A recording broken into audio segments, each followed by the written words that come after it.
Hi, I'm astrologer Penny Dix, and welcome to another Astrobite. Now, the Astrobite for today is basically around the energies of July the 4th, American Independence Day, a public holiday no less. So we have three things going on today, but I'm actually going to break this video into two bites. So first of all, I'm going to deal with Venus, our planet of love and relationship, conjunct Uranus, our planet of the unexpected and surprises, both in the sign of Taurus. They are going to be conjunct.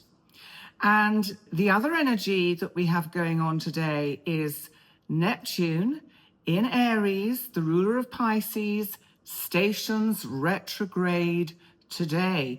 But I'm going to do that as a separate Astrobite. And then on top of all of that, we have Venus shortly after she is conjunct with Uranus. She moves into the sign of Gemini. So as you can see, July the 4th, albeit a public holiday in the United States, could be astrologically quite a busy day.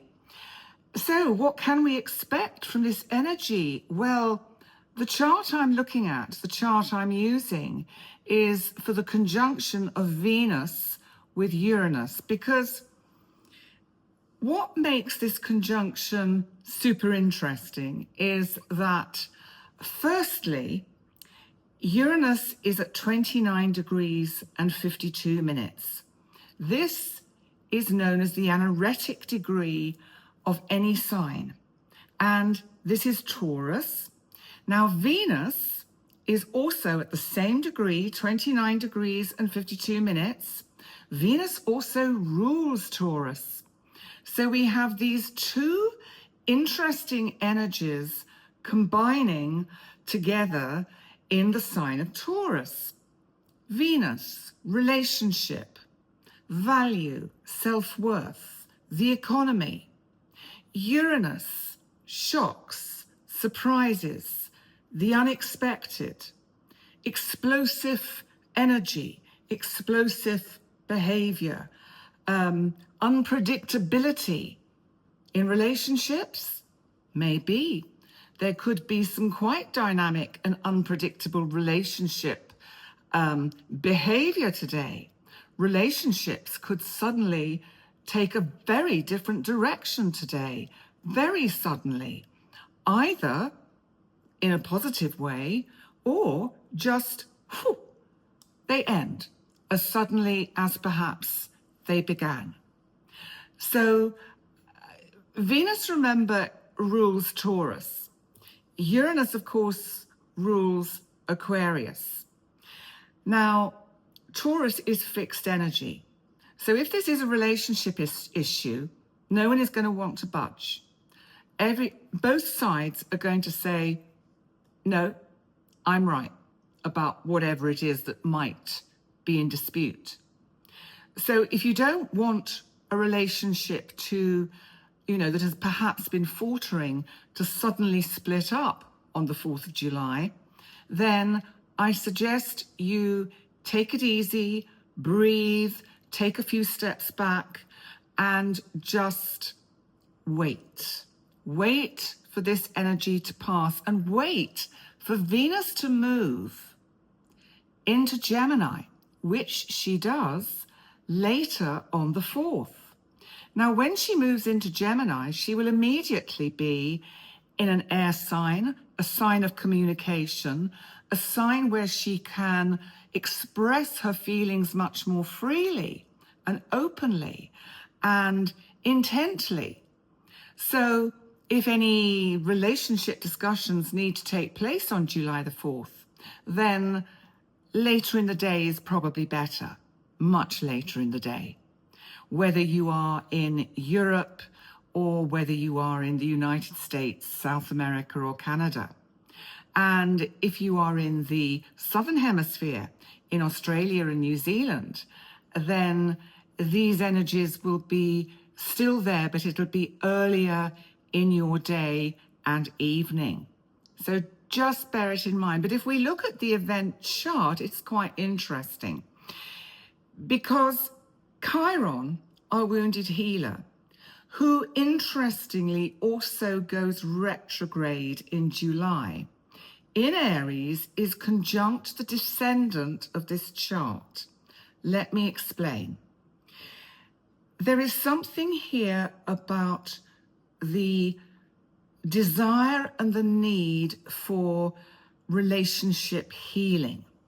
It's as if the other is trying to pull something out of you, trying to pull out empathy, sympathy that perhaps you're just not tuned in that way at this point in time.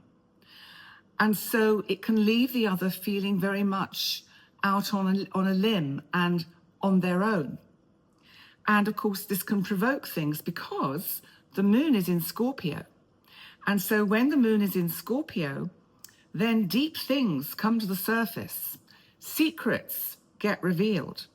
And that could be a manifestation of this Venus-Uranus conjunction, is that something secretive about a relationship situation gets revealed, brought out into the open, and causes chaos.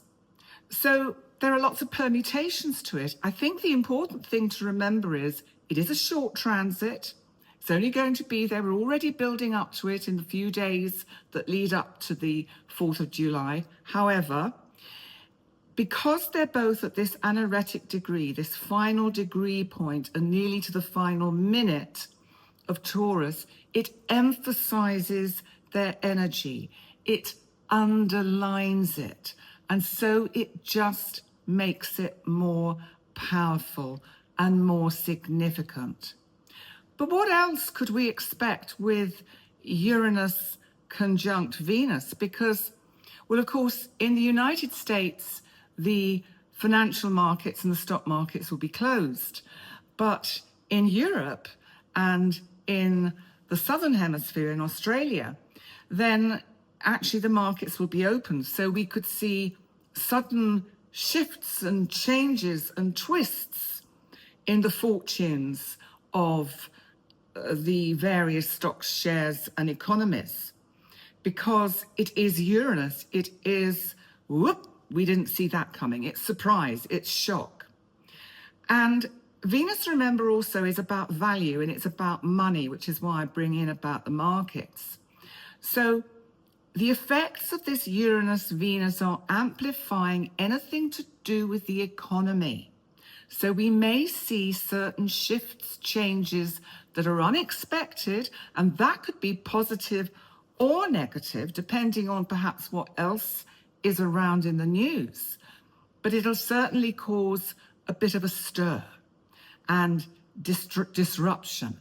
I mean, if you met a new partner today, it would be an electric attraction. And yet, this also implies the desire for the more unconventionality way of having a relationship, where the two people involved, really at least one of them, craves extra freedom. And so there's also, I think, a desire we may find today if we're doing family things because it's a public holiday in the United States, that we just don't want to be part of it. We want to break free from all these traditional attachments. And so also with Venus, there is a sense of wanting our senses enhanced.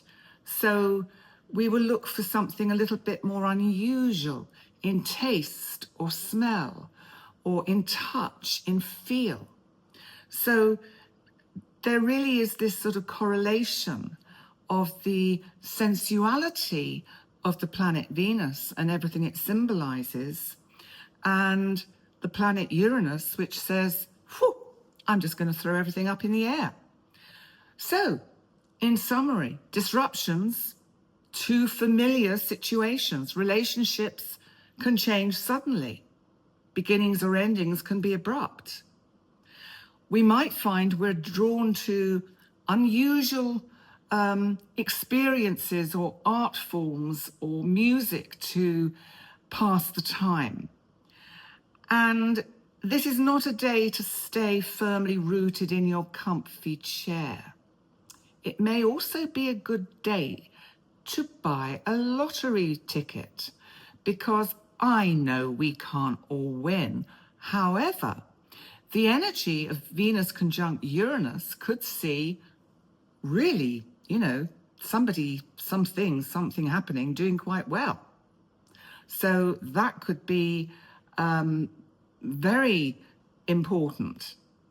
So I think also with the love side of this configuration, we're going to want more space, more excitement.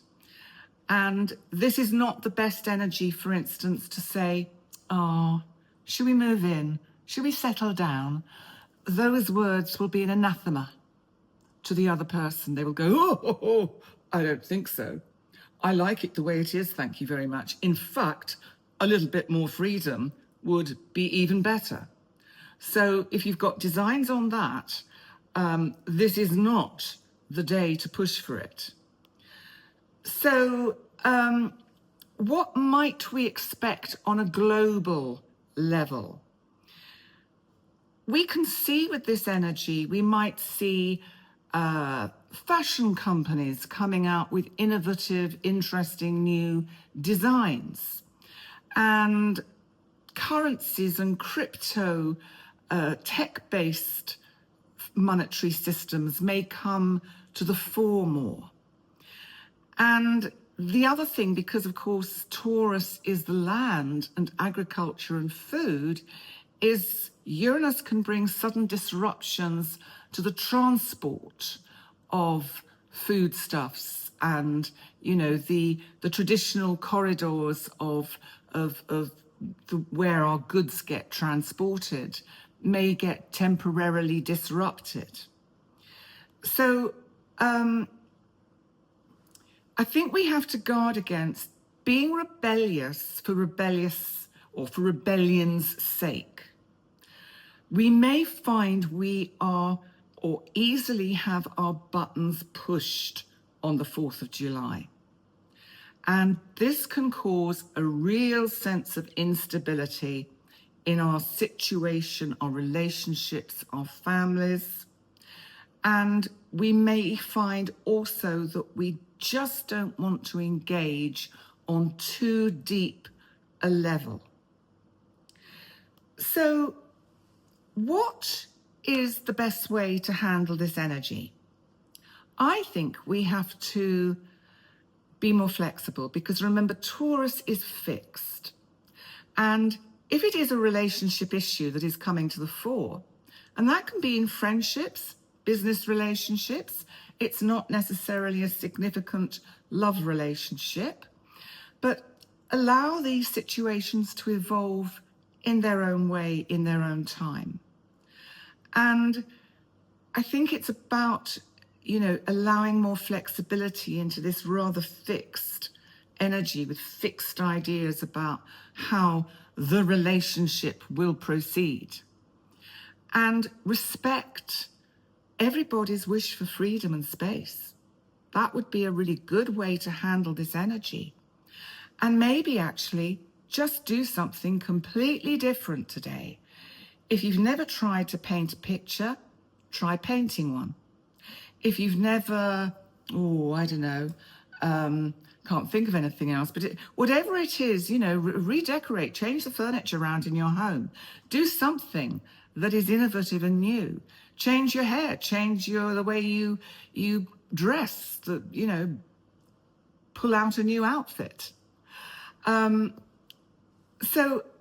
I think also the other thing that is really important to do is that we keep grounded, because this energy is going to make us all feel a little bit unpredictable. And if you have situations which are a little bit tricky in any friendship, business situation, or personal relationship, just be mindful that you don't allow your buttons to get pushed or push the buttons of the other. Now, I've got a word for the day, which I thought was quite a good one because it's unconventional, because this really is Uranus. So I thought I would ask for quotes that reflect both the benefits and the pitfalls of being unconventional, because unconventionality is freedom, innovation, individuality. And sometimes that can lead to isolation and setting ourselves too far apart from the others. So that can lead to misunderstandings and instability. So let's see what the benefits are of being unconventional. Right, so Rita Mae Brown said, "The reward for conformity is that everyone likes you but yourself." Kind of true, isn't it? We become Mr. Boring, Miss Boring. I'm so good, I'm so nice. Sometimes we have to do something a little bit outrageous and get out of our comfy chair and think outside the proverbial box. Now, Apple, the organization Apple, giving them a plug, they had a campaign going, which you will know this slogan that they used, which was, "Here's to the crazy ones, the misfits, the rebels, the troublemakers." Because the people who are crazy enough to think they can change the world are the ones that do. I like that.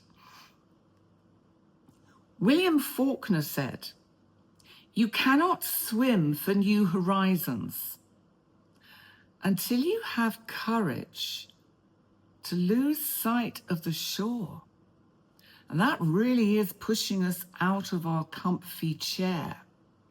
You know, have you done anything a little bit risky in the last week?